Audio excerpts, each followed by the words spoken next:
জি ২৪ ঘন্টায় আপনার রায় নিয়ে আমি সব্যসাচী আছি আপনাদের সঙ্গে। হাতিয়ার ক্যাগ রিপোর্ট।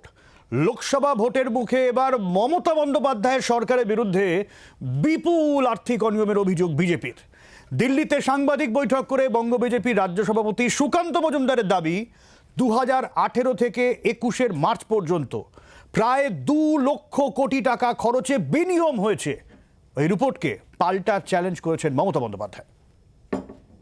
संभावित स्कैम लगभग 2 लाख करोड़ रुपए का जो ममता बनर्जी की सरकार ने किया है उस पे उन्होंने प्रकाश डाला है, कैग ने प्रकाश डाला है। লোকসভা ভোটের মুখে রাজ্য সরকারের বিরুদ্ধে বিপুল আর্থিক বিনিয়োগের অভিযোগ। বিজেপির দাবি 2021 সালে লোকসভায় পেশ হওয়া ক্যাগ রিপোর্টে প্রকাশ্যে এসেছে ওই বিনিয়োগের ছবি। কি বলা হয়েছে সেই রিপোর্টে? 2.4 লক্ষ কোটি টাকার মধ্যে 1.95 লক্ষ কোটি টাকার কোনো ইউটিলাইজেশন সার্টিফিকেট দেখাতে পারেনি রাজ্য সরকার।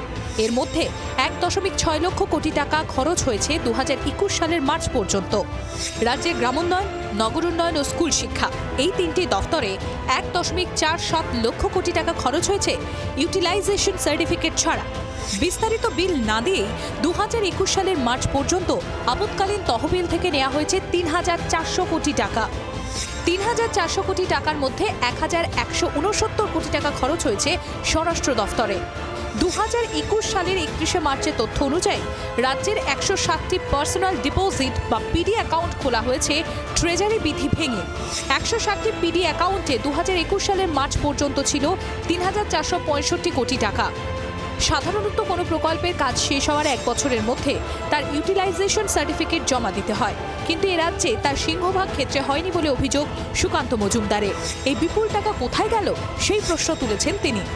আমাদের রাজ্য সরকার জনগণের টাকাকে লুট করছে এবং কেন্দ্র সরকার যথাযথভাবে এই ক্যাগ রিপোর্ট যা দিয়েছে এরপরে কোনো কেন্দ্র সরকারের পক্ষ থেকে 1 টাকাও রাজ্য সরকারকে দেওয়া উচিত না যতক্ষণ না পর্যন্ত ক্যাগ রিপোর্টের এই প্রশ্নগুলোর উত্তর মমতা বন্দ্যোপাধ্যায় এবং তার সরকার দিতে পারছে।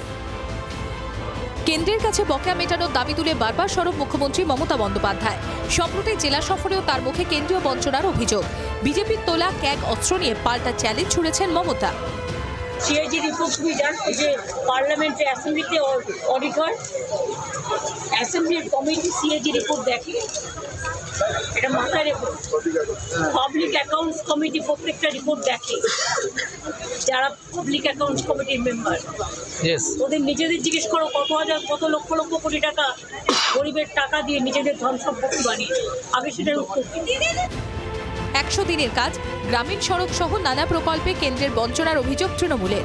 এ নিয়ে ধর্নাতেও বসতে চলেছেন মুখ্যমন্ত্রী। কিন্তু রাজ্যের বিরুদ্ধে দুর্নীতির অভিযোগ বারবার করেছে বিজেপি। সেই তালিকায় যোগ হয়েছে ক্যাগের রিপোর্ট, যার সঙ্গে আলোড়ন ফেলে দেওয়া 2G কেলেঙ্কারির তুলনাও টানছে বিজেপি। এতে রাজ্যের শাসক দলের অস্বস্তি বাড়ল বলেই মনে করছে রাজনৈতিক দলের একাংশ। ব্যুরো রিপোর্ট, জি 24 ঘন্টা। বিপুল দুর্নীতির অভিযোগ তুলছে বিজেপির রাজ্য সভাপতি এবং দিল্লিতে বসেই অভিযোগ তুলছেন। এবং যদি অভিযোগ সত্যি হয়, সাধারণ মানুষের টাকা নিয়ে তছরূপের অভিযোগ এবং ভয়ঙ্কর অভিযোগ, যে অভিযোগ উঠছে রাজ্য সরকারের বিরুদ্ধে, কোনো দল বা কোনো দলের কর্মীদের বিরুদ্ধে নয়। এই নিয়ে কথা বলবো। আমাদের সঙ্গে স্টুডিওতে যারা রয়েছেন একটু আলাপ করি। আমাদের সঙ্গে তৃণমূলের কৃষাণু মিত্র রয়েছেন, আমাদের সঙ্গে রয়েছেন সিপিআইএমের পার্থ প্রতিম বিশ্বাস, আমাদের সঙ্গে রয়েছেন সুমন ভট্টাচার্য রাজনৈতিক বিশ্লেষক, এবং প্রণয় রায় রয়েছেন বিজেপি আমাদের সঙ্গে। কংগ্রেসের অশোক ভট্টাচার্য আর কিছুক্ষণের মধ্যেই চলে আসবেন, আমরা তার সঙ্গেও কথা বলবো। শুরুতে আমি কৃষ্ণদার কাছে যাব। কৃষ্ণদা, মুখ্যমন্ত্রী ডেডলাইন দিয়েছেন, কেন্দ্রীয় সরকারে যে প্রকল্প বরাদ্দ আটকে রেখেছেন সেই বরাদ্দ যদি দেওয়া না হয় তাহলে লাগাতার ধর্নার হুমকি দিয়েছেন। 2 দিন বাকি আছে সেই ডেডলাইনের, তার মধ্যে এই ক্যাগের রিপোর্ট। মুখ্যমন্ত্রী আগে যে অভিযোগ করেছিলেন দলের কেউ দুর্নীতিতে যুক্ত থাকলে দল দায় নেবে না, কিন্তু এই অভিযোগ তো সরকারের বিরুদ্ধে। না, প্রথম কথা, বিজেপির সভাপতি দিল্লিতে তাদের যে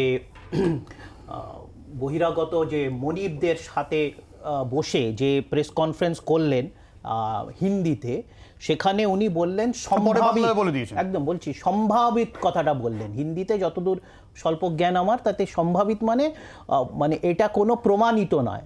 ওনারা সম্ভাবনা প্রকাশ করছেন। না, তো এটা সুতরাং CAG report, আমি আবার বলছি, উনি তো এখনো জানেন না ক্যাগ রিপোর্টটা কে করেন। উনি বললেন সেন্ট্রাল গভর্নমেন্টের ক্যাগ।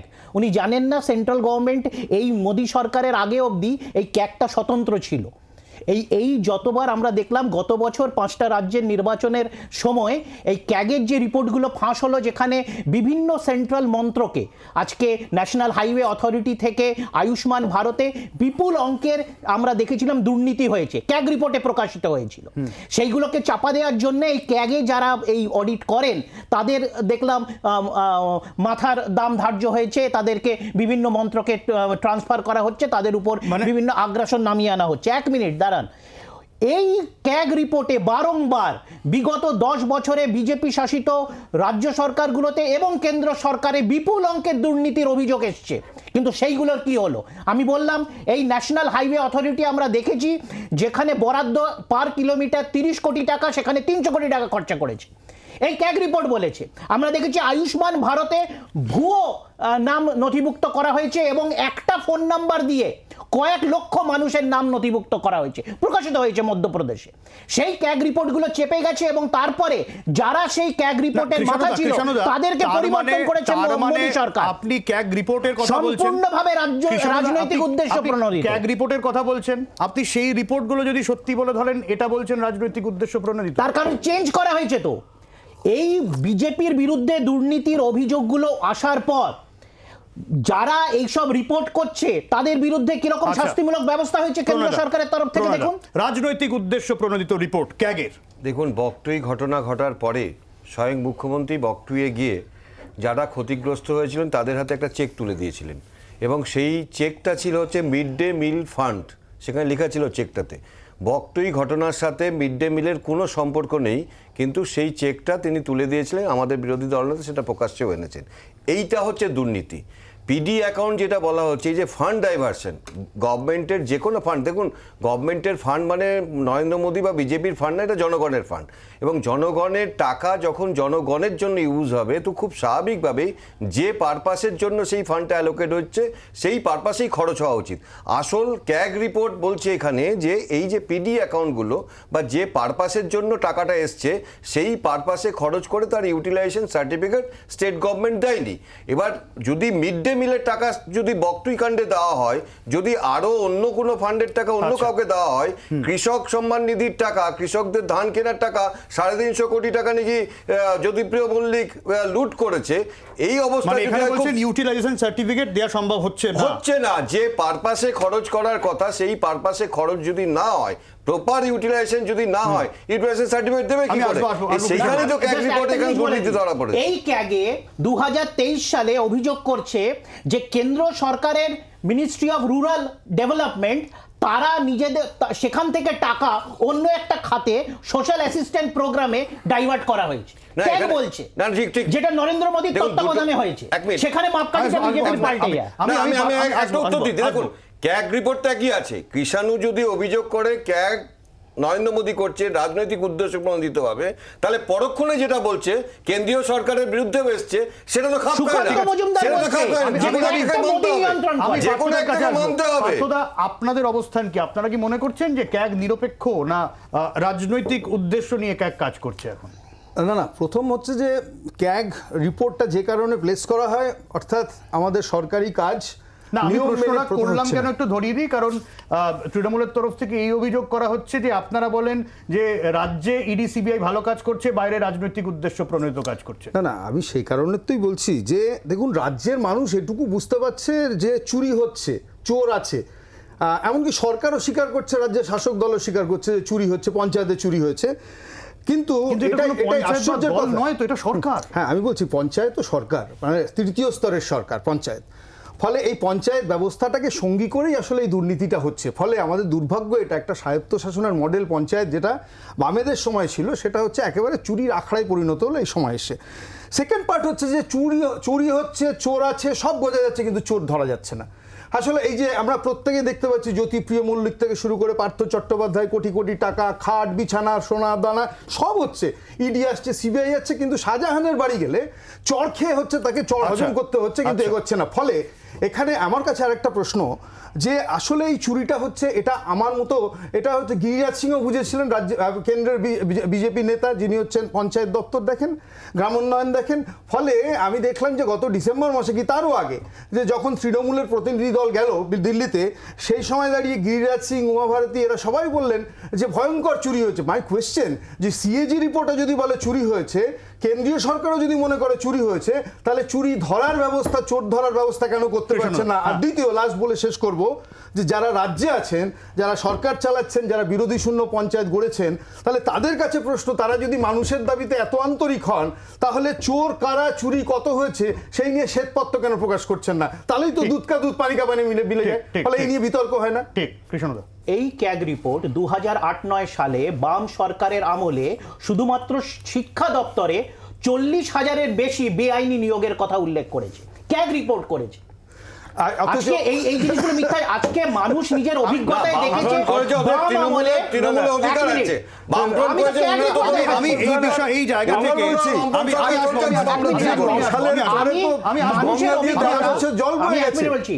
মানুষের অভিজ্ঞতা দেখেছে বাম আমলে না আলো ছিল, না রাস্তা ছিল, না জল ছিল, না স্বাস্থ্য ছিল, না শিক্ষা ছিল। আজকে মানুষ আলোকিত রাস্তাতে। আমি এই জায়গা থেকে একটু সুমনদার কাছে আসবো।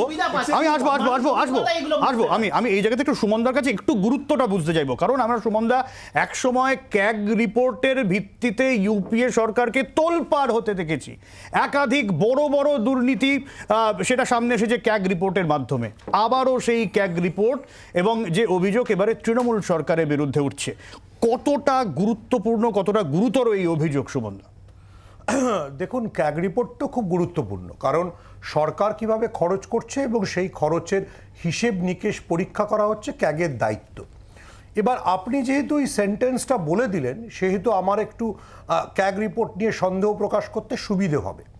অর্থাৎ ইউপিএ সরকারের আমলে যিনি সিএজির প্রধান ছিলেন, সেই বিনোদ রায় যখন মানে চাঞ্চল্যকর সব ঘোষণা করতেন, যেটা আজকে সুকান্ত মজুমদার তার প্রেস কনফারেন্স যার প্রসঙ্গ টেনেছেন, যে প্রায় 1,96,000 কোটি টাকার দুর্নীতি হয়েছে, যখন তদন্ত হলো তখন দেখা গেল কিচ্ছু প্রমাণ হলো না। বিনোদ রায়কে পরবর্তীকালে বিজেপি অনেক যাকে বলে পুরস্কার দিয়েছে। এখন যিনি ক্যাগের প্রধান, তার নাম গিরিশচন্দ্র মুর্মু, এবং আশ্চর্যজনকভাবে, যেটা নরেন্দ্র মোদীর সরকারে সবসময় হয়, উনিও গুজরাট ক্যাডারের অফিসার। ওনাকে গুজরাট ক্যাডার থেকে আনা হয়েছে।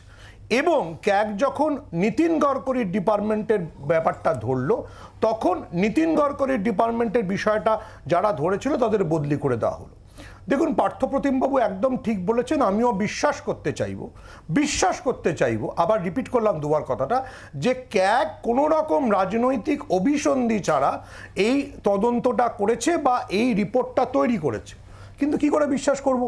কারণ সুকান্ত মজুমদাররা ক্যাগের মাত্র পার্ট অফ দ্য থিংস বলছে।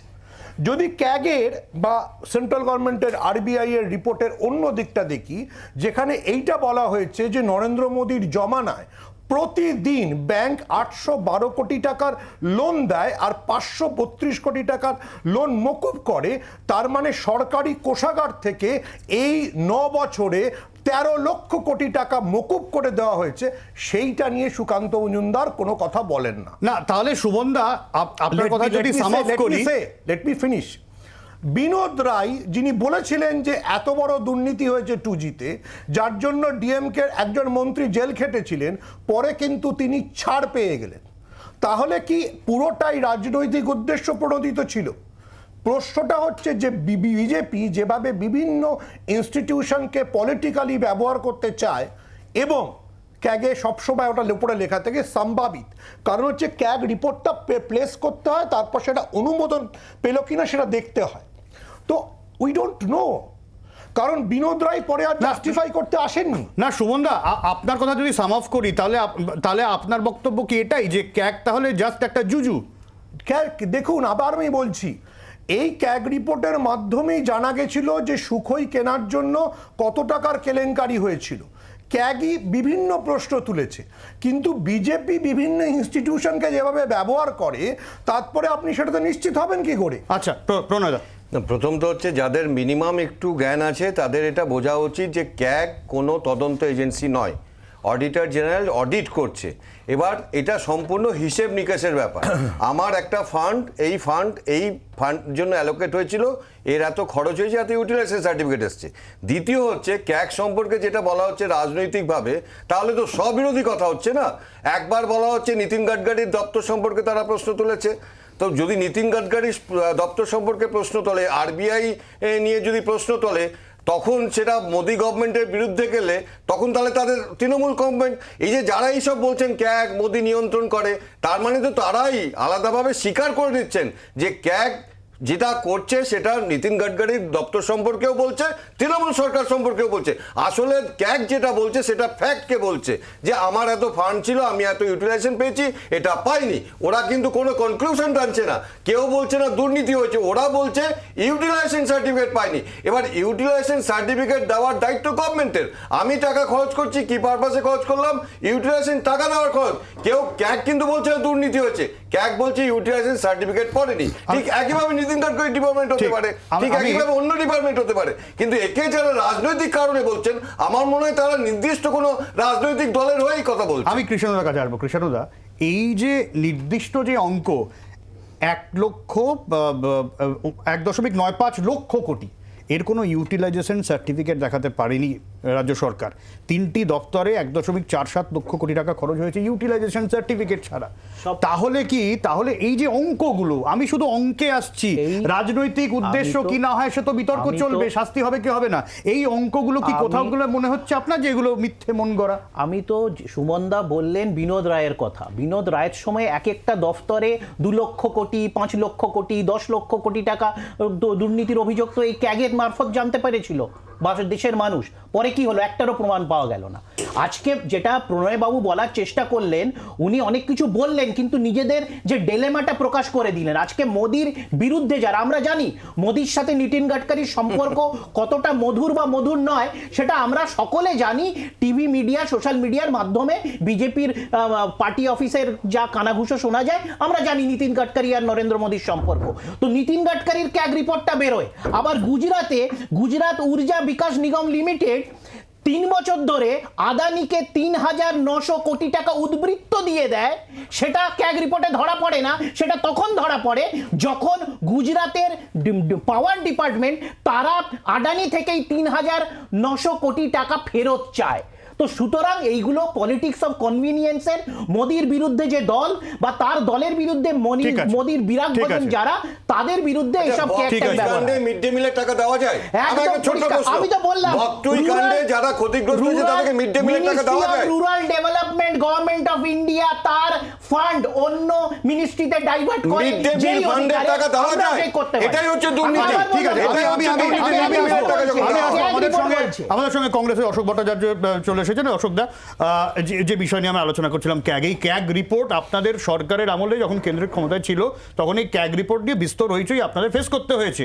সেই ক্যাগ রিপোর্ট আবার এই সরকারের বিরুদ্ধে ভয়ঙ্কর দুর্নীতির অভিযোগ আনছেন, প্রায় 2 লক্ষ কোটি টাকার অভিযোগ। কোনো দল নয়, কোনো দলীয় কর্মী নয়, একেবারে সরাসরি সরকারের বিরুদ্ধে, এবং তার মধ্যে স্বরাষ্ট্র দপ্তর সেখানেও গাফিলতির এরকম একটা গরমির সামনে আনছে, অভিযোগ করছে বিজেপি। আপনি কি বলবেন? দেখুন, প্রথম কথাটা হচ্ছে যে এই রাজ্যের চুরি, জোচ্চুরি, দুর্নীতি এ নিয়ে আমরা বরাবর সরব হয়েছি, এর মধ্যে নতুন কোনো কিছু ব্যাপার নয়। কেন্দ্রীয় প্রকল্পের টাকা কিভাবে খরচা হয়েছে, কেন্দ্রীয় প্রকল্পের টাকা ঠিকঠাক এসছে কি না এসছে, আমরা বারবার করে বলেছি রাজ্য সরকারকে শ্বেতপত্র প্রকাশ করুন। আমরা রাজ্য সরকারকে বলেছি সত্যি যদি কেন্দ্রীয় বরাদ্দ কোথাও ঘাটতি থেকে থাকে চলুন আমরা আপনার নেতৃত্বে একসাথে যাব, আমরা গিয়ে দাবি জানাবো। এই রাজ্যের সরকার, তাদের প্রধান মাননীয়া এতে কর্ণপাত করেননি। এটা গেল 1 নম্বর কথা। 2 নম্বর কথার জায়গাটা হচ্ছে যে দুর্নীতি যে হয়েছে এটা সত্যি কি নতুন কোনো কিছু ব্যাপার? এর আগে আমরা দেখেছি 100 দিনের কাজের জন্য 4-4টে জেলাকে এ রাজ্যে পেনাল্টি দিতে হয়েছে, সে পেনাল্টির টাকা গোনাগুনতি দিতে হয়েছে। কিন্তু আলোচনাটা এখানেও নয়। অশ্বত্থমা হত ইতিকুঞ্জরটা আসতে বললে চলবে না, ইতিকুঞ্জরটাও খুব স্পষ্টভাবে বলতে হবে, নাহলে সত্যের অপলাপ করা হবে। সেটা হচ্ছে 1 নম্বর এই জায়গাটাতে যে এখানে 100 দিনের কাজ কিংবা এখানে আবাস প্রকল্পের দুর্নীতি নিয়ে আমি লড়াই করার কথা বলবো, লড়াইয়ের কথা সোচ্চারে স্টুডিওতে এসে চিৎকার করব, আর কেন্দ্রীয় সরকারের টিম এসে এই রাজ্যের সরকারকে সার্টিফিকেট দিয়ে যাবে, এই দ্বিচারিতা বিজেপি একেবারে করে যাচ্ছে। এটা কিন্তু নতুন কোনো কিছু নয়, খুব স্বাভাবিক কথা, আমরা দেখেছি। এবার ক্যাগ রিপোর্ট নিয়ে আপনি যে কথাটা বলছেন, দেখুন ক্যাগের প্রাক্তন অধিকর্তা বিনোদ রায়, তার একটা বই, সে বইয়ে তিনি ডক্টর মনমোহন সিংকে আক্রমণ করেছিলেন। আমাদের নেতা মহারাষ্ট্রের সঞ্জয় নিরুপম, তিনি এই নিয়ে কেস করলেন। তারপরে বিনোদ রায় কিন্তু ক্ষমা চাইতে বাধ্য হয়েছিলেন মানহানি মামলাতে, যে শুধুমাত্র ডক্টর মনমোহন সিংকে মেলাইন করার জন্য এবং তার বই বিক্রিটাকে বাড়ানোর জন্য তিনি মনমোহন সিংকে ক্যাগ রিপোর্টে অভিযুক্ত করেছিলেন, ক্যাগ রিপোর্টে নাম জড়িয়েছিলেন। সুতরাং বিজেপি, বইটা তো রিপোর্টের পরে, হ্যাঁ রিপোর্টের পরে, কিন্তু আমি বলছি পার্টিকুলার ডক্টর মনমোহন সিং এর কথা, মানে আমি ক্যাগ রিপোর্ট বের করব, ভবিষ্যতে আমার বই বের হবে, আমি বলছি মনমোহন সিং এর কথাটা, মনমোহন সিং এর কথাটা, ব্যক্তি মনমোহন সিংকে যেভাবে কালিমালিপ্ত করেছিলেন বিনোদ রায়, এটাও ইতিহাস, এই ইতিহাসটাও ভুলে গেলে চলবে না। আমার নির্দিষ্ট প্রশ্ন, এই যে ক্যাগ রিপোর্ট, এটাকে আপনি মান্যতা দিচ্ছেন কি দিচ্ছেন না প্রাথমিকভাবে? দেখুন কি না, দেখুন আমি আবার বলছি, ক্যাগ রিপোর্টকে মান্যতা অমান্যতার প্রশ্ন থেকেও বড় কথা, এ রাজ্যে চুরি হয়েছে, দুর্নীতি হয়েছে, কালোবাজারি হয়েছে, 100 দিনের কাজের টাকা চুরি হয়েছে, এটার মধ্যে নতুন কোনো কিছু নেই। এ কথা আমরা গতকালও বলেছি, আজও বলছি, আগামীকালও বলবো, এর মধ্যে কোনো দ্বিচারিতার জায়গা নেই। আচ্ছা পার্থদা, না, আমার একটাই কথা, যে আপনি যেটা বারবার বলছেন যে 1,95,000 কোটি টাকা যদি সত্যি সত্যি খরচ হচ্ছে, অথচ তার ইউটিলাইজেশন সার্টিফিকেট না এসে থাকে, তাহলে প্রথমত এটা একটা গভর্নেন্সের প্রশ্ন, এটা কেমন শাসন চলছে, সুশাসন না কুশাসন, এটা একটা প্রশ্ন। কারণ গভর্নমেন্ট চালানোর দায়িত্ব মানুষ তৃণমূল সরকারকে দিয়েছে। ফলে এখানে সরকারের টাকা খরচ করতে গেলে নিয়ম মেনেই খরচ করতে হবে। আপনি যদি সরকারের টাকা হাতে পাই, তাহলে আমাকেও যা করতে হয়, রাজ্য সরকারকেও তাই করতে হবে, কেউ হচ্ছে বাইরে না। আমিও সুমনের মতো এটাই বিশ্বাস করতে চাই যে সত্যি সিএজি হচ্ছে নিরপেক্ষভাবেই একটা রিপোর্ট দিয়েছে। যদি না দিয়ে থাকে, অন্য উপায় আছে এই সংসদীয় রাজনীতিতে, সেটা হচ্ছে সিএজি যদি ভুল, এটা প্রমাণ করার সরকারেরও উপায় আছে পাল্টা, যে সিএজি ভুল। আমরা চাই এই রাজনীতির তর্কযুদ্ধ যেটা চলে বিজেপি এবং তৃণমূল, তার বাইরে দাঁড়িয়ে সরকার প্রমাণ করুন যে আসলে তারা ইউটিলাইজেশন সার্টিফিকেট দিয়েছিলেন এবং তারা সরকারি নিয়ম মেনে এই টাকা খরচ করেছিলেন, মানুষের উন্নয়নে খরচ করেছিলেন। সেটা হচ্ছে না। আসলে বারবার যেটা হচ্ছে জল গরমের রাজনীতি। বিজেপি তৃণমূলকে বলছে ওরা চোর চুরি করেছে, এবং এই কথার মধ্যে সত্যতাও আছে, কিন্তু চোর ধরার কথা যখন আসছে, তখন বিজেপি এবং তৃণমূলের যে সুন্দর বোঝাপড়াটা আছে, তাতে জল গরম হয়, জল ওঠে, কিন্তু কেউ আর গারদের পেছনে যায় না। এইটাই চলছে। এবং অডিট রিপোর্ট নিয়েও আমি বলছি যে এই ঘটনাটাই ঘটবে। আপনাকে বলবো, এই বাইনারি পলিটিক্সের মধ্যে ওরাও থাকতে ভালোবাসেন বারবার, যে চোর চুরি, তার পেছনে কে দৌড়াবে, কতক্ষণ দৌড়াবে, নতুন নতুন নতুন নতুন ইস্যু। আজকে সিএজি রিপোর্ট নিয়ে যদি এই কথা এসে থাকে, তাহলে যেমন রাজ্যের সরকারের দায় আছে এই রিপোর্টকে কমপ্লাই করা। কারণ আমি বলছি, আমিও এই ধরনের প্রতিষ্ঠানে চাকরি করি, ফলে আমাদেরও যদি কোনো অডিট কোয়ারি আসে, এবং প্রণয়বাবু নিজে একজন অডিটর, ফলে তিনিও জানেন যে তার রিপোর্ট কমপ্লাই করতে হয়, যে আমি যদি কোথাও ভুল না করে থাকি, I have a role to defend myself. সরকার তাহলে করুক, পশ্চিমবঙ্গের সরকার। এটা নিয়ে রাজভবনের সামনে দাঁড়িয়ে জল গরম করে লাভ নেই। আবার বিজেপিকেও আমি বলবো যে তাদের নেতা মন্ত্রীরা তাদের সরকারি ব্যবস্থাপনায় সিএজি রিপোর্ট যদি সত্যি প্রমাণিত হয় এবং ওরা বিশ্বাস করেন, তাহলে why they are not chasing. আমফানের ওই গন্ডগোলের পর, যেখানে হরিণ লুটের মতো ত্রাণ লুট হয়েছিল, সেখানে দাঁড়িয়ে মুখ্যমন্ত্রী কি বললেন, যে হ্যাঁ দুর্নীতি হয়েছে, আমাদের কিছু লোক নিয়েছিল, কিন্তু একটা আমি যেটা বারবার বলছি, যে কিছু লোক আর একটা সরকারের বিরুদ্ধে যখন অভিযোগ করছে, তার সরকার চালাচ্ছে Sabyasachi, you have to understand. আমি এই জায়গা থেকে একটা বিষয় প্রধানমন্ত্রী নির্দিষ্টভাবে একটা অভিযোগ করছেন যে গোটা ইন্ডিয়া জোট তারা দুর্নীতিগ্রস্ত। তারপরে দিল্লি থেকে সাংবাদিক সম্মেলন করছেন বিজেপির রাজ্য সভাপতি, এই ক্যাগ রিপোর্ট সামনে এনে। এইবার এই ক্যাগ রিপোর্টই কি তাহলে সামনের নির্বাচনে তৃণমূল কংগ্রেসের বিরুদ্ধে একটা বড়সড় রাজনৈতিক হাতিয়ার হয়ে উঠবে না বিজেপির কাছে? অবশ্যই হাতিয়ার হয়ে উঠতে পারে, কিন্তু যেটা পার্থবাবু বলছিলেন, আমি সেটাকে একটু স্ট্রেচ করে বলি। আমিও তো বিশ্বাস করতে চাই যে সিএজি ঠিকঠাক রিপোর্ট দিয়েছে। এবার যেটা আপনারা গ্রাফিক্সে দেখাচ্ছেন, যে অনেক অ্যাকাউন্ট পিডি অ্যাকাউন্টে আছে। পিডি মানে কি? Personal deposit. যাদের ইতিহাস মনে আছে, পার্থবাবু নিশ্চয়ই মনে আছে, কারণ আমরা দীর্ঘদিন ধরে সেটা নিয়ে স্টোরি করেছিলাম। যখন অসীম দাশগুপ্ত অর্থমন্ত্রী ছিলেন, তখন পিএল অ্যাকাউন্ট নিয়ে বিতর্ক হয়েছিল, কিন্তু এবং মামলা হয়েছিল, তখন তৃণমূল মামলা করেছিল। কিন্তু দেখা গেছিল পরবর্তীকালে অসীম দাশগুপ্ত প্রমাণ করে দিয়েছিলেন বিভিন্ন রাজ্যে এরকম পিএল অ্যাকাউন্টেই টাকা রাখা থাকে, এবং যার জন্য তৃণমূল সেই মামলা হেরে গেছিল। তো বিজেপিকে এটা নিশ্চিত করে বলতে পারবে যে অন্য কোনো রাজ্যে কেন্দ্রীয় বরাদ্দ পিডি অ্যাকাউন্টে সরানো হয় না? আমি একদম সুকান্ত মজুমদার যা প্রেস কনফারেন্স করেছেন সেটা থেকে কোট করছি। নাও কামিং ব্যাক টু প্রণয় বাবুদের প্রশ্ন যে বকটুইতে কেন মিড ডে মিলের টাকা দেওয়া হয়েছিল, যদি প্রণয় বাবুরা বা নরেন্দ্র মোদী নিজে দাঁড়িয়ে বলে দিতে পারেন যে করোনার সময় যে পিএম কেয়ারের ফান্ড তৈরি হয়েছিল সেই টাকাটা কি কি খাতে খরচ হয়েছে সেটার কেন কোনো অডিট হয় না? সেই খাতে কেন সবচেয়ে বেশি চীনা কোম্পানিগুলোর থেকে টাকা নেওয়া হয়েছে এবং পিএম কেয়ারের টাকা দিয়ে দেশের কোন কোন হাসপাতালের নরেন্দ্র মোদী উন্নয়ন করেছেন? অভিযোগ পাল্টা অভিযোগ। না প্রণাল, আমার সময় একদম নেই। সাংবাদিক তো আপনাকে বলে দিন, পিএম কেয়ার একটা ট্রাস্ট অ্যাক্ট অনুযায়ী তার অডিট হয়েছে, অডিট রিপোর্ট অ্যাভেলেবল আছে, আপনি যদি না পেয়ে থাকেন যোগাযোগ করবেন, পৌঁছে দেবো আপনার কাছে। কিন্তু এই যে দুর্নীতির অভিযোগ একযোগে উঠছে, আমি আসবো দুর্নীতির অভিযোগ একযোগে উঠছে এবং ইন্ডিয়া জোটের বিরুদ্ধে দুর্নীতি দাগিয়ে দেওয়া হচ্ছে, কিন্তু ইন্ডিয়া জোটের দিকে যদি নজর রাখি সেখানেও তো চাপানুতোর তুঙ্গে, বিশেষ করে এ রাজ্যে যেখানে মালদায় আজকে মুখ্যমন্ত্রী পদযাত্রা করলেন, রাহুল গান্ধী তিনিও ন্যায়যাত্রা করলেন এবং সেখানে ইস্যু হয়ে গেল গাড়ির কাঁচ ভাঙা। আসবো বিরতির পর।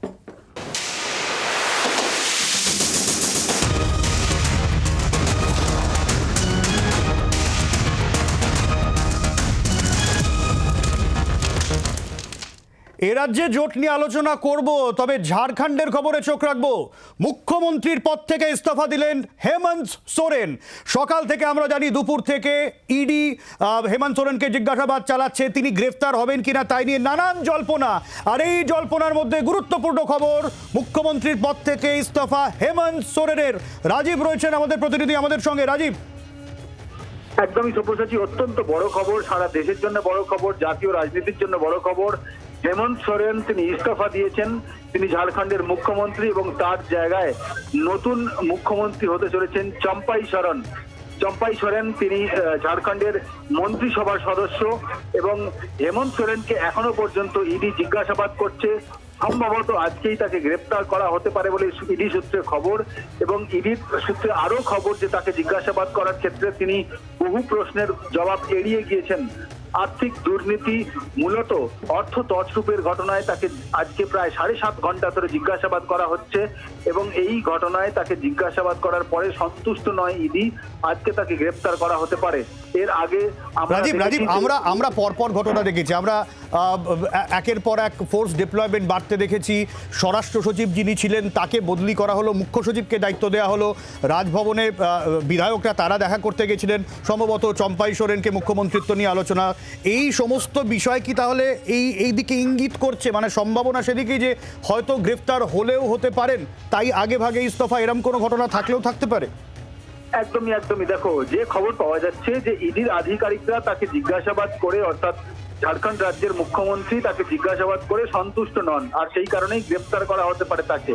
আমরা জানি তার দিল্লির বাড়ি থেকে 36 লক্ষ টাকা নগদ উদ্ধার হয়েছে এবং তার 2টি BMW গাড়ি আটক করা হয়েছে, বাজেয়াপ্ত করা হয়েছে। এরপর অর্থ তছরূপ মামলায় কিন্তু একেবারেই কার্যত দেখা যাচ্ছে যে ফেঁসে গিয়েছেন হেমন্ত সোরেন। আর তারপরেই তার দলের, অর্থাৎ ঝাড়খণ্ড মুক্তি মোর্চা দলের বিধায়করা আজকে বৈঠক করেন এবং পরিষদীয় দলের নেতা নির্বাচিত হন চম্পাই সোরেন, যিনি এই ঝাড়খণ্ডের মন্ত্রিসভার সদস্য। আজকে তারা রাজ্যপালের সঙ্গে দেখা করার সময় চেয়েছেন, রাত 9:45 সময় দিয়েছেন রাজ্যপাল। সেক্ষেত্রে মনে করা হচ্ছে যে চম্পাই সোরেন রাজ্যের পরবর্তী মুখ্যমন্ত্রী। সেক্ষেত্রে যদি এরকম ঘটনা ঘটে যে হেমন্ত সোরেন আঁচ করে নিয়েছেন তিনি গ্রেপ্তার হতে পারেন, সেটা সময়ের অপেক্ষা। সেক্ষেত্রে শুধুমাত্র ঝাড়খণ্ডের রাজনীতির জন্য নয়, আমরা যেমনটা বিহারের ক্ষেত্রেও জানিয়েছি, ঝাড়খণ্ডের ক্ষেত্রেও একই ঘটনা ঘটতে চলেছে। এই ঘটনার প্রভাব পড়বে জাতীয় রাজনীতিতে। একদমই, অনেক ধন্যবাদ রাজীব। আমি এই জায়গা থেকে একটু ছোট করে অশোকদার কাছে, আর অশোকদা, আপনারা মিলিজুলি সরকার চালাচ্ছেন ঝাড়খণ্ডে, সেই রাজ্যের মুখ্যমন্ত্রী ইস্তফা দিলেন জমি দুর্নীতির এই অভিযোগ। আমরা জানিও না তিনি গ্রেফতার হবেন কি হবেন না, এখনো পর্যন্ত সেই জল্পনা তুঙ্গে। কি বলবেন আপনি? তো আমরা বারবার করে বলেছি রাজনৈতিক প্রতিহিংসামূলক রাজনীতি। নতুনটা কি আপনার কাছে? এটা নতুন কোনো কিছু মনে হচ্ছে নাকি? 2014 থেকে 2023 সাধারণ মানুষ একটু কনফিউজ থাকে, একটা লোক কেউ কিচ্ছু করেনি তাকে এভাবে তুলে নেওয়া যায়? অনেক কিছুই তো হচ্ছে। আপনার মনে হয় না যে এত বড় একটা দুর্নীতির অভিযোগ সামনে আসলো আদানিকে কেন্দ্র করে, কোথাও ইডি শতপ্রবৃত্ত হয়ে কেন একবারও জিজ্ঞাসাবাদ করতে গেল না? আপনি বলছেন এই কথা? রাহুল গান্ধীকে 5 দিনে 54 ঘন্টা জেরা আমরা মোকাবিলা করিনি, ফেস করেনি রাহুল গান্ধী? এমসিকে শুয়ে পড়েছিলেন নাকি শ্বাসকষ্ট হয়ে? প্রণয়দা, দেখুন, লালু প্রসাদ যাদব ইউপিএ 1 গভর্নমেন্টের মন্ত্রীও ছিলেন, কিন্তু লালু প্রসাদ যাদবকেও জেলে যেতে হয়েছিল যখন এটা হয়েছিল ইউপিএ 1 গভর্নমেন্টের সময়ই হয়েছিল। দেখুন, এই যে এবং ইডি জেরা করছেন, না জেরা করছে, আলটিমেট তো আমাদের দেশে সংবিধান আছে, আলটিমেট তো আমাদের দেশে আদালত আছে। যদি আমি ধরেও নিই রাজনৈতিক কারণে প্রশ্নটা তুলছেন, একই সঙ্গে লালু প্রসাদ যাদবকে জেরা, তেজস্বী যাদবকে জেরা, অরবিন্দ কেজরিওয়ালকে আবার সমন, শুক্রবার তাকে আসতে বলা হয়েছে। আমরা হেমন্ত সোরেন ঘটনাও দেখছি। দেখুন কেজরিওয়ালের মন্ত্রিসভার একজন অন্যতম গুরুত্বপূর্ণ মন্ত্রী, সে জেলে আছে, সুপ্রিম কোর্ট অবধি তার যে বেল সেটা রিজেক্ট করেছে। যদি এই জেল বা এই অ্যারেস্টের মধ্যে কোনো ভিত্তি না থাকতো তাহলে সুপ্রিম কোর্ট নিশ্চয়ই তার বেল রিজেক্ট করতো না। অতএব এর মধ্যে কোনো রাজনীতি নেই। আমি এখানে যেটা দেখলাম, অশোক যে কথাটা বললো এবং তুমি যেখানে ইন্টারজেক্ট করলে, সেটা তুমি বললে মানুষের দাবি যে কি করে কিছু না হলে কেন অ্যারেস্ট। অশোক বলতে গিয়ে বলল যে আদানি কাণ্ড বা রাহুল গান্ধীকে জেরা। আমার নেতা অভিষেক বন্দ্যোপাধ্যায়কে যখন জেরা করা হয়, বারংবার রাহুল গান্ধী থেকে অনেক বেশি জেরা করা হয়েছে, সেও জেরা ফেস করেছে, সেও কোথাও গিয়ে শুয়ে পড়েনি। এবং আমরা তখনও বলেছি এটা হচ্ছে বিজেপিকে যারা যেখানে রাজনৈতিকভাবে পরাজিত করেছে, পরাস্ত করেছে, তাদের বিরুদ্ধে বিজেপি ভোটে যেটার অঙ্কতে এই সবগুলো আগ্রাসী মনোভাব নিয়ে করছে।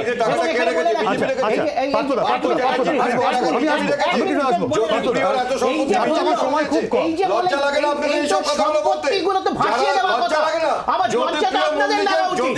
আজকে দিলীপ ঘোষের 1 কোটি টাকার বাড়ি হয়েছে, দিলীপ ঘোষের 1 কোটি টাকার বাড়ির দলিল পাওয়া গেছে, সেটা চেপে গেছে। লজ্জা আপনাদের। দিলীপ ঘোষের 1 কোটি টাকা ক্যাশও পাওয়া গেছিল গত নির্বাচনে। তো সুতরাং এবার বলেন না, আরেকজন মুখ্যমন্ত্রী জেলে গেছিল, ওম প্রকাশ চৌটালা, তার সাথে বিজেপি সরকার চালাচ্ছে হরিয়ানা। আমি আমার আবার একটাই কথা বলার, যে আসলে বিরোধী মুক্ত ভারত ভোটের আগে যে গড়া সম্ভব সেটা হাতে কলমে হচ্ছে যে প্রমাণ করে দেখাচ্ছেন বিজেপি সরকার।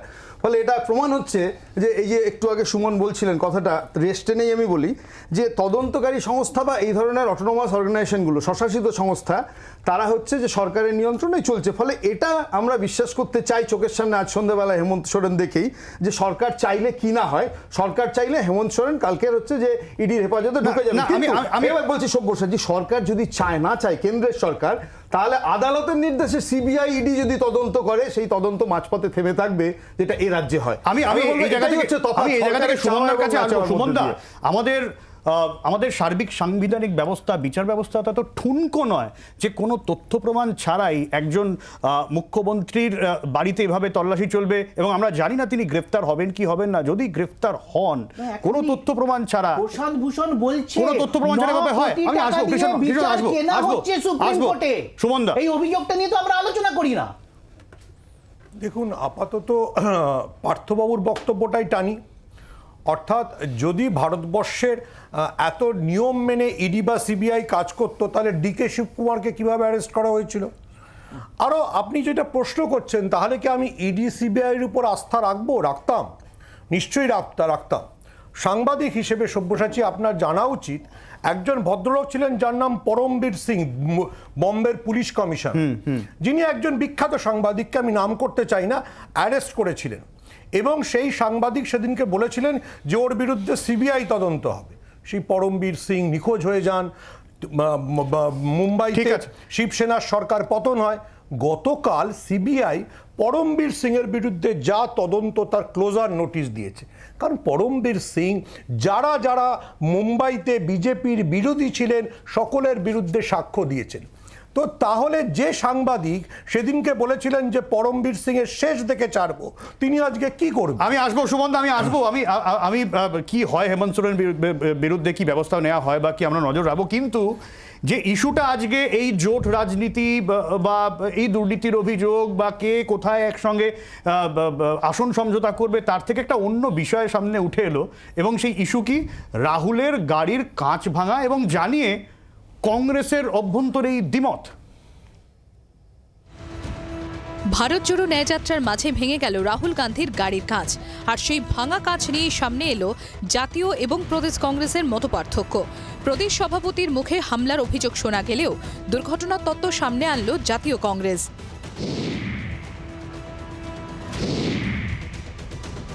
বুধবার সকালে কাটিহাট থেকে মালদা যাওয়ার পথে বাংলা বিহার সীমানার কাছে দেখা যায় রাহুলের গাড়ির পিছনের কাঁচ ভাঙা, যা নিয়ে শোরগোল পড়ে যায়। গোটা ঘটনায় কারোর নাম না করলেও ইঙ্গিতপূর্ণ মন্তব্য করেন প্রদেশ কংগ্রেস সভাপতি অধীর রঞ্জন চৌধুরী। কাজ কি ভাঙলো দাদা? যারা ভাঙার তারাই ভাঙছে, পিছন থেকে ঢিল মেরেছে তাই আমি কি করবো? আমি তো গাড়ির মধ্যে বসে কাজটাকে বলে আমি কি করে দেখবো রে ভাই। কিছুক্ষণ পরেই মালদায় সাংবাদিক বৈঠক করেন জয়রাম রমেশ এবং কানহাইয়া কুমার। সাংবাদিকদের প্রশ্ন শুনে পাশে বসা জয়রামের উদ্দেশ্যে কানহাইয়া বলেন, বাংলা নয়, রাহুলের গাড়ির কাঁচ ভেঙেছে তার রাজ্য বিহারে। ऐसे रस्सी से टूट गया, चलो बिहार में टूटा था, हम तो गाड़ी में बैठे थे। ऐसे रस्सी से टूट गया, चलो बिहार में टूटा था, हम तो गाड़ी में बैठे। জয়রামের কথাতেও অধীরের সুর শোনা যায়নি। উল্টে রাহুলের গাড়ির কাঁচ ভাঙার ঘটনাকে বাড়তি গুরুত্বও দিতে চাননি গান্ধী পরিবার ঘনিষ্ঠই প্রবীণ নেতা। मणिपुर, नागालैंड, असम, अरुणाचल प्रदेश, मेघालय, बिहार, पश्चिम बंगाल, सभी जगहों में कहीं भी कांग्रेस की सरकार नहीं है। सभी जगहों में छोटे मोटे ऐसे चीजें होते हैं। পরে কাঁচ ভাঙার নতুন ব্যাখ্যা দেন জাতীয় কংগ্রেসের মুখপাত্র সুপ্রিয়া শ্রীনাথ। এক্স হ্যান্ডেলে তিনি লেখেন, মিথ্যা খবরের ব্যাখ্যা দরকার। রাহুলজির সঙ্গে দেখা করতে প্রচুর মানুষ এসেছিল। হঠাৎ একজন মহিলা তার সঙ্গে দেখা করতে এগিয়ে এলে গাড়িটি থামাতে হয়। নিরাপত্তা বলয়ে ব্যবহৃত দড়ির কারণে গাড়ির কাঁচ ভেঙে যায়। রাহুলজি নিরলসভাবে ন্যায় বিচারের জন্য লড়াই করছেন এবং এই দেশ শুধু তার পাশে নয়, তাকে নিরাপদও রাখবে। এরই মধ্যে কাঁচ ভাঙা নিয়ে প্রদেশ কংগ্রেস সভাপতিকে আক্রমণ করে আসরে নেমে পড়ে তৃণমূল শিবির। মুখ্যমন্ত্রী মমতা বন্দ্যোপাধ্যায় দাবি করেন, কাঁচ ভাঙা অবস্থাতেই রাজ্যে ঢোকে রাহুলের গাড়ি। বাংলায় নয়, ওটা কাটিহারে কিষানগঞ্জে হয়েছে। গ্লাস ভাঙা অবস্থায় ওরা বাংলায় ঢুকেছে। কিন্তু আমি ঘটনার নিন্দা করি, কারো উপর আক্রমণ হলেই আমি নিন্দা করি। বিহারের সবে বিজেপি, সিপিএম, বিজেপি আর নীতিশ এক হয়েছে, ওদের রাগ থাকতেই পারে। গোটা বিতর্কে একবারও অধীরের সুরে কথা বলেননি কোনো কংগ্রেস নেতা। তারপরেও রাহুলের ন্যায়যাত্রায় পুলিশি নিরাপত্তা নিয়ে সরব প্রদেশ সভাপতি। যে এত হাজার হাজার মানুষ জড়ো হয়েছে, পুলিশ দেখতে পাচ্ছেন কেন? প্রশাসন চাইছে, সরকার চাইছে এমন কিছু হোক যাতে রাহুল গান্ধী পদযাত্রা নিয়ে একটা বদনাম তৈরি হয়, রাহুল গান্ধী পদযাত্রা নিয়ে বিরূপ সমালোচনা হয়। সেই লক্ষ্যে প্রশাসন সম্পূর্ণভাবে অসহযোগিতা করছে। বাংলায় তৃণমূলের সঙ্গে জোট প্রশ্নে ইতিমধ্যেই জাতীয় প্রদেশ কংগ্রেসের ভিন্ন সুর শোনা গিয়েছে। এবার রাহুলের গাড়ির কাছ নিয়েও স্পষ্ট হয়ে গেল হাত শিবিরের দ্বিমত। ব্যুরো রিপোর্ট, জি24 ঘন্টা। অশোকদা, প্রশ্ন তো উঠবে, যখন জয়রাম রমেশের সুর এখনো পর্যন্ত এত নরম, তিনি চাইছেন যে মমতা বন্দ্যোপাধ্যায় আসুন, কিন্তু সেখানে অধীর চৌধুরীর এই বিষয়টা সামনে এসে বিষয়টা একটা অদ্ভুতুরে বিষয় দাঁড়িয়ে গেল। প্রথমে একটা কথা বলি, আপনাদের প্রতিবেদন আমি খুব মন দিয়ে শুনছিলাম। মানে আমি জানি না, একটা খুব বিশ্বাসযোগ্য সংবাদ মাধ্যম আপনারা, দীর্ঘদিনের দায়বদ্ধ সংবাদ মাধ্যম। মানে জাতীয় কংগ্রেস আর প্রদেশ কংগ্রেস কি কোনো আলাদা দল নাকি? মানে কেন এই শব্দবন্ধটা আপনারা ব্যবহার করছেন আমার ক্ষুদ্র বিচার বুদ্ধিতে? না, কারণ আমি বলে দিচ্ছি অশোকদা, কারণ হচ্ছে এটাই, যেখানে অধীর চৌধুরীর একমত, জয়রাম রমেশের একমত। আপনি বলতেই পারেন যে কংগ্রেসের পশ্চিমবঙ্গে ইউনিট, জাতীয় কংগ্রেস, প্রদেশ কংগ্রেস, মানে কি দুটো আলাদা দল নাকি দুটো আলাদা প্ল্যাটফর্ম? এরকম তো ভাবার তো কোনো ব্যাপার নেই। এবার 2 নম্বর কথাটা হচ্ছে যে পশ্চিমবঙ্গে ঢোকার পর থেকে আমাদের ফ্লেক্স ছেড়া হয়েছে। আপনি বলছেন পশ্চিমবঙ্গ ইউনিট আলাদা? না, আলাদা কেন হবে? আপনি বলতে পারেন যে কংগ্রেসের পশ্চিমবঙ্গে ইউনিট, জাতীয় কংগ্রেসের আলাদা সুর, প্রদেশ কংগ্রেস আলাদা। মানেটা কি? পশ্চিমবঙ্গে যারা কংগ্রেস করে, আমরা কি জাতীয় কংগ্রেস নয় নাকি? দলটা আমি ধরতে পারছি না, দ্বিমত তো রয়েছে অশোকদা। আমি এই শব্দ বন্ধটা নিয়ে কথা বলছি, বসাচ্ছি। আমি দ্বিমত কি একমত না ত্রিমত তা নিয়ে বলিনি, শব্দ বন্ধটা নিয়ে খুব স্পেসিফিক আমি আমার আপত্তিটা বললাম। 2 নম্বর কথাটা হচ্ছে, পশ্চিমবঙ্গে ঢোকার পর থেকে জয়রাম রমেশও বলেছেন, আমরাও বলছি, তিনি প্রবক্তা দলের, আমি এখানে বসে প্রবক্তার কাজ করছি, সেটা হচ্ছে ফ্লেক্স ছেঁড়া হয়েছে, পোস্টার ছেঁড়া হয়েছে। সরকারি যে সেচ বাংলো রাজ্য সরকারের, দুপুরের খাওয়ার সেইটুকু আমি শুধু গাড়ির কাঁচ ভাঙাতে আসছি না, বলতে দিন।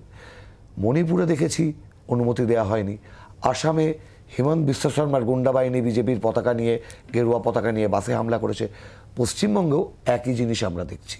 সুতরাং একটু আগে কে একটা বলছিলেন না, যে আমি শুনছিলাম যে সঙ্গ ছাড়ুন, কার সঙ্গ, সিপিএম এর সঙ্গ ছাড়ুন না কি একটা বলছিল। আমরা বলতে চাই তৃণমূলের উদ্দেশ্যে, সংঘ ছাড়ুন।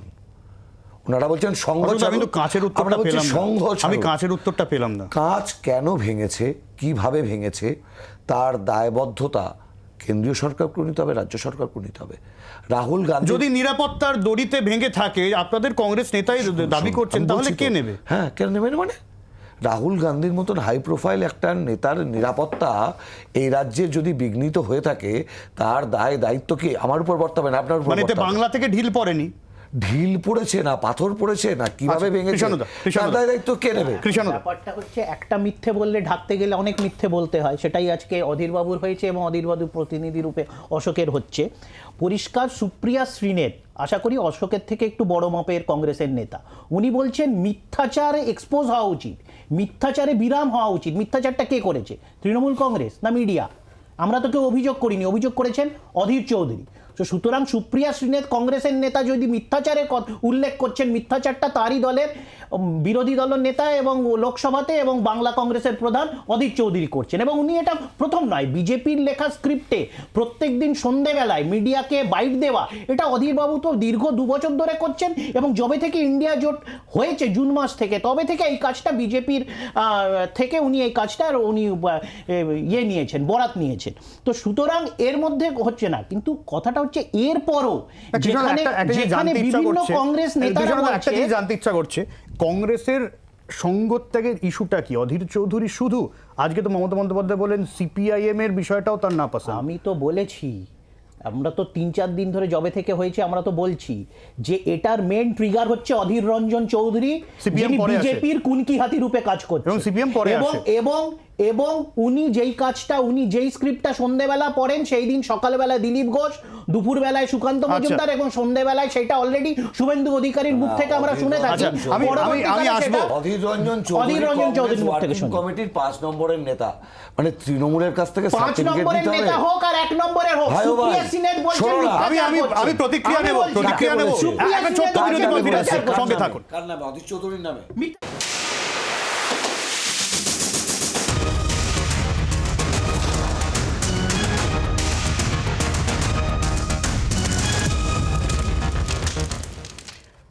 যে ইস্যুতে আমরা ছিলাম, কাজ ভাঙা নিয়ে কংগ্রেসের অন্তরে দ্বিমত, পার্থদা এরপরেও মোহাম্মদ সেলিম বলে যাচ্ছেন যে অধীরবাবু যেটা বলেছেন সেটাই ঠিক। ভুল তো কিছু বলেননি। আমি এই কারণের জন্যই বলছি যে পশ্চিমবঙ্গে তৃণমূল কংগ্রেস সে কেমন শক্তি, যদি এটা বুঝতে হয় আপনাকে হেমন্ত বিশ্ব শর্মার মডেলটা আপনাকে দেখতে হবে। যে আজকে সন্ধ্যেবেলায় হেমন্ত সোরেনের গল্প বলছিলেন, যেটা এক্ষুনি আলোচনা করছিলাম, হেমন্ত সোরেন হচ্ছে জোট বিরোধী আছে, সে হচ্ছে মুহূর্তে জোট সঙ্গী হয়ে যেতে পারে যদি সে হেমন্ত বিশ্ব শর্মার মডেলটা নেয়।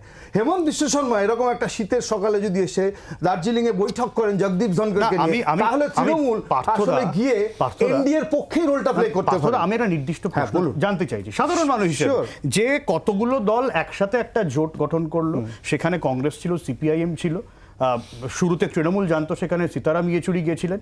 এইবারে প্রশ্ন নানান রকম আসছে এবং নির্দিষ্ট অভিযোগ করা হচ্ছে অধীর রঞ্জন চৌধুরী যে আচরণটা করছেন, ঠিকই আমরা দেখেছি মমতা বন্দ্যোপাধ্যায়ের সমালোচনা উনি করে গেছেন, এবং আজকে একটা গাড়ির কাঁচ ভাঙা নিয়ে তিনি যা বলছেন তার সঙ্গে তার শীর্ষ নেতৃত্বই দ্বিমত হচ্ছেন। না, সেটা তো কংগ্রেসের, এবং আজকে মমতা বন্দ্যোপাধ্যায় বলছেন সিপিএম এর সঙ্গ ছাড়ুন, সেখানে আবার সেলিম বলছেন যে অধীর চৌধুরী ঠিক বলছেন। না, কিন্তু আমি এইটুকু কি বলবো, যে সব্যসাচী শূন্যের এত বড় শক্তি এটা আমি জানতাম না, যে এই রাজ্যে শূন্য পাওয়ার পর মমতা ব্যানার্জিরা চোখে দেখতে পেতেন না, খুঁজে সিপিএমকে দেখা যেত না। ফলে সিপিএম এত শক্তিশালী, সিপিএম হচ্ছে ইন্ডিয়া জোটে তাদেরকে টিকতে দিচ্ছে না, সিপিএম এত শক্তিশালী এ রাজ্যে হচ্ছে যে জোট তৈরি করতে দিচ্ছে না, সিপিএম এত শক্তিশালী যে অধীর রঞ্জন চৌধুরী সিপিএম এর কথাই চলছে। আপনাকে এই কারণের জন্য বলছি যে মমতা বন্দ্যোপাধ্যায়ের প্রশংসা কে করবে বলুন তো? আমার কথা হচ্ছে এই রাজ্যের সরকারের, আমি বলছি যাদের মানে কাণ্ডজ্ঞান রয়েছে এই রাজ্যে গত 10-12 বছর ধরে যারা দেখছেন, যে যারা তৃণমূলকে এবং বিজেপিকে তারা ন্যাচারাল অ্যালি বলে দেখেছেন।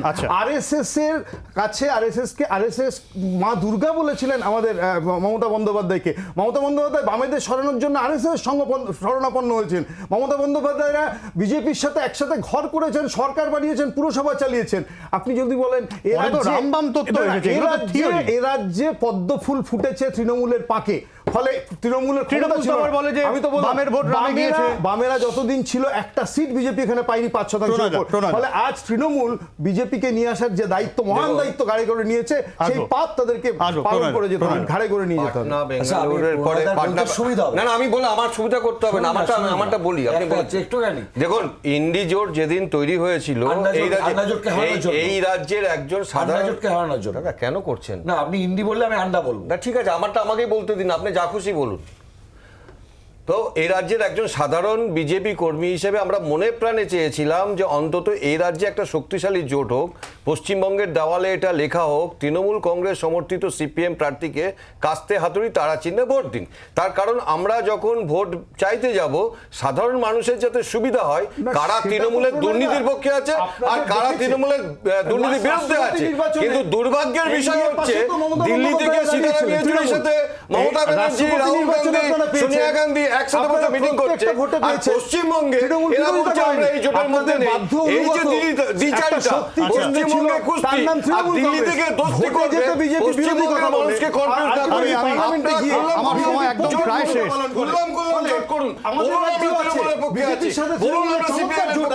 আমার সময় একদম প্রায় শেষ। আমি একদম সময় প্রায় শেষ। প্লিজ আমার সময় প্রায় শেষ। কৃষ্ণদা ছোট করে তারপর আমি সুমনদাকে দিয়ে শেষ করবো। পার্থদা কিছু সত্যের অপলাপ করলো। বাদল ভট্টাচার্য বিজেপির প্রথম এমএলএ বামেদের সময় জিতেছিল। হাবড়া পুরসভা বিজেপি দখল করেছিল, চালিয়েছিল বামেদের সময়। সুতরাং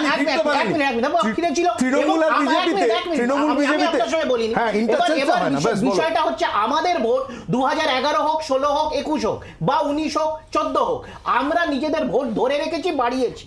যারা ভোট দেওয়া নেওয়া করেছেন, সিট ট্রান্সফার করেছেন, কংগ্রেস সিপিএম থেকে বিজেপিতে গেছে, আবার পুনরায় নেওয়ার চেষ্টা করছে। আমাদের ভোট ব্যাংক চ্যালেঞ্জে নেই, উনাদের আছে। আমি 10 সেকেন্ড। কংগ্রেস সিপিএম অনেক অভিযোগ আনলো তৃণমূল নাকি আমরা বিজেপির সঙ্গ করেছি, কৃষাণু কিংবা প্রণয়দা।